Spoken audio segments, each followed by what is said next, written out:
நீங்கள் ஊசூர்லேருந்து வந்தீங்க அப்படின்னா லெஃப்டில் வந்து இந்த ஏரிக்கு ஆப்போசிட்டில் ஒரு பெட்ரோல் பங்க் இருக்கும். இந்த பெட்ரோல் பங்க்லேருந்து கணக்கு வச்சுக்கோங்க. இங்கேருந்து நீங்கள் அதிகபட்சம் ஒரு 2 கிலோமீட்டர் வந்து தொடர்ந்து ட்ராவல் பண்ணிகிட்டே இருக்கணும். இப்போ பார்த்தீங்கன்னா இந்த இடத்துல புளியாமரம் 7 இந்த பிரிட்ஜு தான் உங்களுக்கு கணக்கு. இந்த ரோட்டில் நீங்கள் திரும்பினீங்கன்னா தான் உங்களுக்கு வந்து டைரெக்டாக புலியூர் அந்த ஃபால்ஸுக்கு ரொம்ப ஈஸியாக போயிட முடியும். அதுக்கான ரோடு தான் இது. இது வந்து பார்த்திங்கன்னா ஒரு கரை ஓரமே போகும் ஸ்டார்டிங்கு. அதுக்கப்புறமா கொஞ்சம் மண் ரோடு இருக்கும். ஒரு கிலோமீட்டருக்கு உங்களுக்கு ஒரு மண் ரோடு வரும். இந்த மண் ரோட்லேயே நீங்கள் போகணும். ஏன்னா நீங்கள் ரூட் தெரியாமல் நின்றாதீங்க. இது மண் ரோடும் அது அந்த இன்னொரு பாலம் ஒன்று வரும் இந்த மண் ரோட்லேயே போகும்போது. இது ஏரிக்கரை ஓரமே போகும். நீங்கள் அப்படி போனீங்கன்னா திரும்பவும் ஒரு தார் ரோட்டில் கனெக்ட் ஆகிடும். கனெக்ட் ஆகிடுச்சுன்னா நீங்கள் அதே ரோட்டில் நீங்கள் திரும்பவும் ட்ராவல் பண்ணிகிட்டே இருக்கணும். ட்ராவல் பண்ணிகிட்டே இருந்தீங்கன்னா இதில் வந்து ஒரு 2 கிலோமீட்டர் நீங்கள் திரும்ப ட்ராவல் பண்ணும்போது உங்களுக்கு 2 ரோடு புரியும். இதில் அந்த ரைட் எடுத்துட்டிங்கன்னா திரும்பவும் ஊருள்ள போய் சுற்றிட்டு தான் வரணும். ஒரே ஸ்ட்ரெயிட் அந்த பனைமரத்தை 2 பனைமரம் இருக்குது பாருங்கள், அது அப்படியே ஒரே ஸ்ட்ரெயிட் வந்தீங்கன்னா இங்கே இந்த சுடுகாடு ஒன்று இருக்கும். அதை ஒட்டின மாதிரியே இந்த ரோடு இப்போ போட்டுட்ருக்காங்க போல இருக்குது. அதனால் இப்படி தான் இருக்கும். கொஞ்சம் நேச்சுரலாகவும் இருக்கும். நீங்கள் கொஞ்சம் அட்வென்ச்சராக ஃபீல் பண்ணலாம். நல்லாயிருக்கும். விவசாயம் கழனி பசங்களுக்கெல்லாம் காமிக்கிறதுக்கெலாம் வந்து பார்த்திங்கன்னா ரொம்ப நல்லாயிருக்கும். நீங்களும் என்ஜாய் பண்ணலாம். ஃபோட்டோஸ்லாம் வந்து எடுக்கிறதுக்கெலாம் ரொம்ப ஆப்டாக இருக்கும். இப்போ தான் பயிர் பண்ணியிருக்காங்க. அதனால் என்னென்னா உங்களுக்கு ரொம்ப க்ரீனிஷாக சூப்பராக இருக்கும் பார்க்குறதுக்கே. உங்களுக்கு வந்து பார்த்திங்கன்னா இந்த ரோட்லேயே திரும்பவும் நீங்கள் கொஞ்சம் தூரம் ஒரு 5 கிலோமீட்டர் மினிமம் நீங்கள் ட்ராவல் பண்ணுற மாதிரி இருக்கும். ட்ராவல் பண்ணிங்க அப்படின்னா உங்களுக்கு புலியூரோட அந்த ஃபால்ஸ் கிட்டே போயிடும். இதில் வந்து பார்த்தீங்கன்னா இது பாருங்கள், அந்த ரோடு ஒன்று கார் வருது பார்த்தீங்களா, இந்த ரோட்டில் அந்த ரோட்டில் நீங்கள் ரைட்டோ ஏதோ எடுத்துட்டிங்கன்னா அப்படி தான் வரணும். கொஞ்சம் கஷ்டமாக இருக்கும் அந்த ரோடு. இந்த ரோடு நல்லா எக்ஸ்பீரியன்ஸாக நல்லாயிருக்கும் பார்க்கவே. இந்த ரோட்லேயே நீங்கள் வரும் பட்சத்தில் நீங்கள் கரெக்டான இடம் வந்துட்டிங்கன்னா இந்த அரச மரமும் இந்த பெருமாள் கோயிலும் உங்களுக்கு வந்துடும். இதுதான் வந்து புலியூர் ஃபால்ஸ் போகிறதுக்கான கரெக்டான ரூட்டு. நல்லாயிருக்கும் ரூட்டு. நீங்கள் அங்கேருந்து இறங்குனீங்க ஒரு 5 மினிட்ஸ் அங்கே வெயிட் பண்ணலாம். வெயிட் பண்ணிங்கன்னா அங்கே இருக்கிற நேச்சுரல் சீனரிலாம் நீங்கள் பார்க்கலாம். தாராளமாக சூப்பராக இருக்கும். ஹீல்ஸு ப்ளஸ் மாடுங்க, அதுக்கப்புறம் இந்த வரதராஜ பெருமாள் கோயில். அங்கேருந்து நீங்கள் வந்து ஒரு வேளை ஃபுட்டு எதாவது எடுத்துகிட்டு வந்தீங்க அப்படின்னா உட்காந்து ஃபேமிலியாக உட்காந்து டைம் ஸ்பெண்ட் பண்ணி சாப்பிட்றதுக்கான ஒரு நல்ல இடமா இருக்கும். இந்த இடம் என்னென்னு நான் அங்கே கேட்கும்போது எனக்கு சொன்னது என்னென்னா, இந்த இடத்துல இருந்தால் அப்போது அந்த காலத்துலேயே வந்து பார்த்திங்கன்னா பெருமாளை வந்து வழிபட்டிருக்காங்க. அதாவது இயற்கையாக அந்த மலையை நோக்கி இருக்கிறதா இங்கே வச்சு தான் கும்பிட்டதாக சொல்கிறாங்க. சனிக்கிழமை 3ஆம் சனிக்கிழமெலாம் ரொம்ப ஃபேமஸாக வந்து இருக்கும் அப்படின்னும் சொன்னாங்க. திரும்ப அங்கேருந்து நீங்கள் கிளம்பணும். இதே ரோடு அப்படியே மெயின்டைன் ஆகும், போட்டுட்ருக்காங்க. ஆக்சுவலாக இப்படி தான் இருக்கும் ரோடு. ஆனால் காரெலாம் போகலாம், கொஞ்சம் கிட்ட வரைக்கும் போகும். 2 வீலருக்கும் பார்க்கிங்லாம் பெருசாக எதுவும் இருக்காது. பட் உங்கள் வண்டியை நீங்கள் தான் சேஃபாக வச்சுக்கணும்.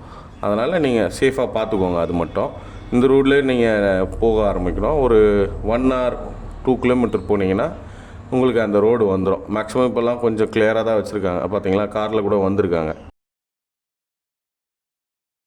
புலியூர் ஃபால்ஸுக்கு ஆக்சுவலாக இதுக்கப்புறம் நடந்த அந்த ரோடெலாம் வந்து பார்த்திங்கன்னா கொஞ்சம் அட்வென்ச்சராக தான் இருக்கும். இப்போ நம்ம போகிறோம் இல்லையா உள்ளே, இதுக்கப்புறம் கொஞ்சம் தூரம் வந்து நம்ம இந்த காட்டுக்குள்ளே போகிற மாதிரி இருக்கும். தண்ணி சவுண்டு கேட்கும் இங்கே நீங்கள் வந்துட்டிங்கனாவே. ஓகேங்களா, மேலும் போவோம், பார்ப்போம். திரும்பவும் உள்ளே கொஞ்சம் தூரம் நடக்கணும். கொஞ்சம் பார்த்து போங்க. ஏன்னா கொஞ்சம் கல்லெல்லாம் கொஞ்சம் செப்பல் போட்டு போங்க, அதான் பெஸ்ட்டாக இருக்கும். குழந்தைங்களுக்கெல்லாம் செப்பல் போட்டு ரொம்ப பொறுமையாக கூப்பிட்டு போங்க. முன்னாடி என்ன இருக்குது ஏதுன்னு கொஞ்சம் பார்த்து நடங்க. ஏன்னா கொஞ்சம் கற்கள் இருக்கும், ஏதாவது வரும் போகும், அது பாட்டுன்னு போகும் வரும். நம்ம அதை டிஸ்டர்ப் பண்ணாத வரைக்கும் அது நம்மளை டிஸ்டர்ப் பண்ணாது. சரிங்களா, அதனால் ரொம்ப சேஃபாக உள்ளே போங்க, பொறுமையாக போங்க. வழி இருக்குது. போனீங்கன்னாவே உங்களுக்கு மேலே போகிறதுன்னா இதில் மேலே போகிறதுக்கும் வழி இருக்காங்க. நின்று பார்த்தீங்கன்னா தெரிஞ்சிடும். இப்போ இந்த ஜனங்க நிறைய போயிட்டு வர்றதுனால கொஞ்சம் தெளிவாக இருக்கும். இது நம்ம போகிறது வந்து பார்த்திங்கன்னா நம்ம மேலேயும் போகலாம். பட் மேலே போனீங்கன்னு பார்த்தீங்கன்னா கொஞ்சம் ஏறி மேலெல்லாம் போகணும். அங்கே இன்னும் கொஞ்சம் ஃபோர்ஸாக தண்ணி வரும். பட் ஆனால் இங்கே கொஞ்சம் கம்மியாக தான் வரும். பட் ஃபேமிலியாக வரும்போது பார்த்திங்கன்னா குழந்தைங்களெல்லாம் நம்ம என்ஜாய் பண்ணுற மாதிரியான இடம் வந்து பார்த்திங்கன்னா அந்த பாசெல்லாம் இல்லாமல் எந்த பிரச்சனையும் இல்லாமல் இந்த இடத்துல நீங்கள் வந்து குழந்தைங்களை குளிக்க வைக்கலாம். ரொம்ப சேஃபாக இருக்கும்.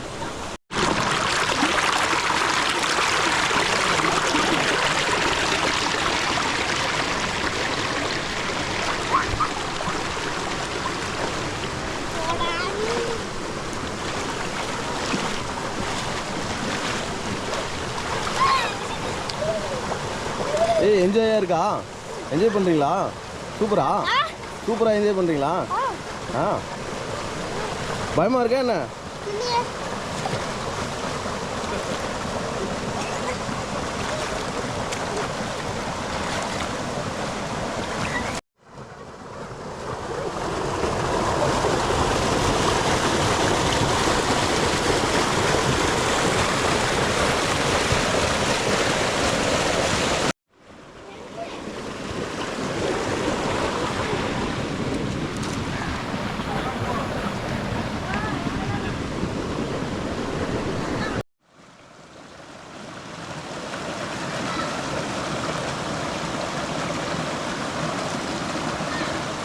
நடந்து போகலாம். நம்ம அங்கேருந்து பார்த்திங்கன்னா கொஞ்சம் கீழே நடந்து போகிற மாதிரி கொஞ்சம் இடம் இருக்குது. கொஞ்சம் தூரம் போனீங்கன்னா உட்காந்து பேச கொஞ்சம் அமைதியாக இருக்கும், கொஞ்சம் ஃப்ரீயாக. இல்லை நான் தனியாக உட்காந்து கொஞ்சம் யோசிக்கணும் அப்படின்னாலும் நீங்கள் தாராளமாக நடந்து கொஞ்சம் கீழே போகலாம்.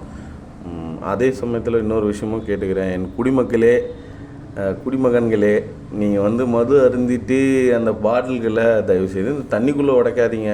மக்கள் எல்லாம் நடந்து போகிறாங்க வராங்க, கொஞ்சம் அதை மட்டும் கொஞ்சம் வெளியிலே உடச்சி போயிருங்க. தண்ணியில் நடக்கிறவங்களும் கொஞ்சம் பார்த்து நடங்க.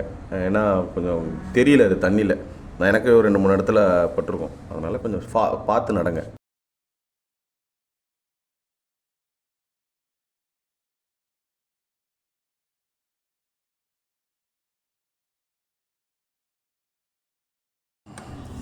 எல்லோரும் சேஃபாக என்ஜாய் பண்ணிட்டு போங்க. இந்த மாதிரியான வீடியோஸ் வரணுன்னா எங்கள் சேனலை சப்ஸ்கிரைப் பண்ணி பெல் ஐக்கானை கிளிக் பண்ணி வச்சுக்கோங்க.